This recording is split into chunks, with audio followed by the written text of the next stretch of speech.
I've always been fascinated by miniatures. When I was a kid, I threw away all my dollhouse furniture and made everything myself. And sculpture, I think it's the way I understand the world.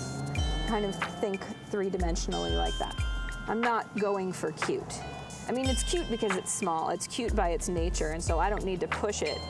I can try to keep it fun and interesting, and it's going to be cute no matter what. And it's been a slow and deliberate process on purpose. We're not interested in flooding Atlanta with a lot of doors as much as we're interested in creating an installation in your neighborhood that means something to the people in your neighborhood and isn't abandoned. You know, the thinking process behind it is what takes the longest. Looking at the color of the building, looking at, you know, the neighborhood, getting to know the people, getting to know ways that the door could interact with the neighborhood. With this one, we made a tiny bulletin board so that people could use it. People could make tiny bulletins, and they do. Sure, I make them and then I put them up, but then everyone else's hands have a role in how they turn out. Awesome. Y'all say hello to Karen Anderson. We're so happy you're here. Thank you, it's a pleasure to be here. We're big That's a cool fans. idea. I love this. Thank you. Where did this idea come from? You know, I've always been really into miniatures. Uh-huh. When I was a kid, you know, it said in the video, it's like, when I was a kid, I threw away my dollhouse furniture and just made it all myself.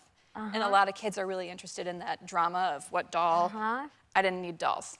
I wanted to figure out how you made every single. That little tiny mantle. Yeah, so that was a pleasure, and it really takes you back to childhood. So cute. To work in miniatures like that. Have you ever done a nightclub door and had like tiny little bouncers just like checking their earpieces?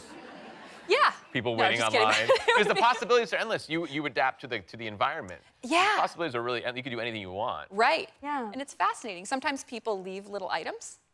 I have a collection of things that I have found. Somebody made doormats for every single door. Really? It was great. That was really fun. Sweet. It's the actual size of a New York City apartment, too. So you should Yeah. do this in New York. People will rent that in New York. For sure they They'd be would like, rent how that much? in New York. $200,000 a month? Great, I'll do Yeah, it, no problem. perfect. Right.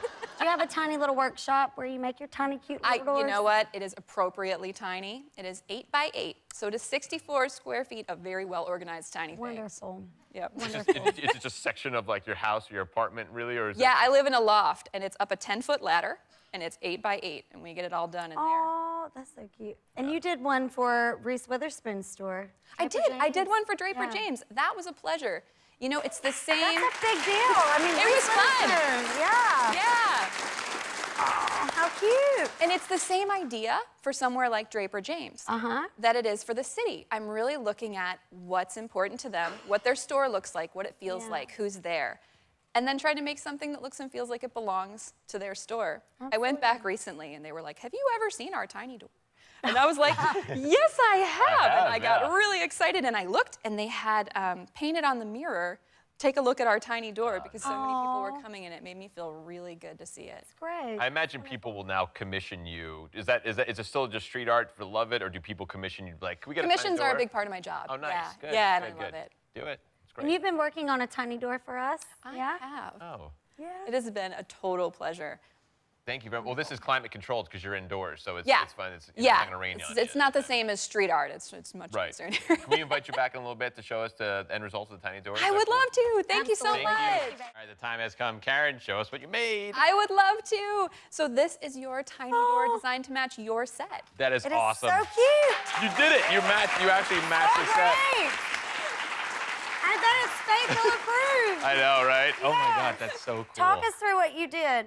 Sure. So I got to look at this door here, which is absolutely gorgeous and really large. Yeah, it's a big door. A 12-foot door. We have very tall audience members. Yeah, clearly you do. Giants. So I tried to make something that really reflected that. I actually tried to use the same colors, and those little details were the trickiest part. I spent a lot of time bending tiny wire to match that. I love this kind of art. I think it makes people happy. You find it everywhere, and you look for it in a city. Like you're in Atlanta, you can do a day where like I want to see every tiny door. Yeah. It brings you a lot of joy. Yeah.